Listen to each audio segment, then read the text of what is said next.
Governor, can you talk a little bit more about your nursing home policy, where that stands, and do you have any regrets for making these nursing homes with COVID positive and COVID negative patients?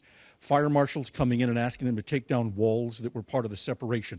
Where are we headed with this policy?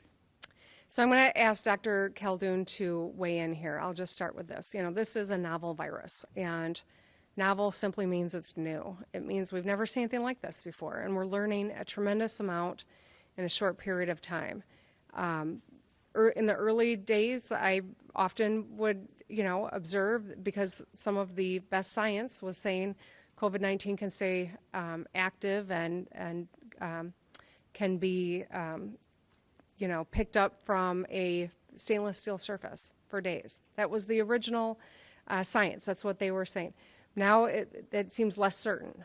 The fact of the matter is we're learning an incredible amount, and we are trying to be nimble and move swiftly with the best science and best information that we have so that we can save lives. With regard to our nursing home policies, we, I think have learned a great deal in the last 10 weeks. I think that if we could go back in a time machine and do some things differently, sure, there are things that we would improve upon.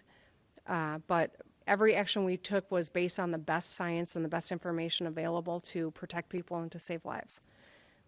We have adjusted and made some changes, and for that part of the conversation, I'm going to hand it over to Dr. J. Thank you. And I'll just reiterate what we said last week. It's disheartening to see the deaths at our nursing facilities. It's not just Michigan, but across the country where people are just grappling with this. We have, in the state, followed CMS guidance when it comes to nursing facilities the entire time. But clearly, there's no question we need to do more, not just with our nursing facilities, but also with our data and reporting, which we've been very open and honest about. So right now, we need to make sure that our nursing facilities have appropriate staffing so they can take care of people.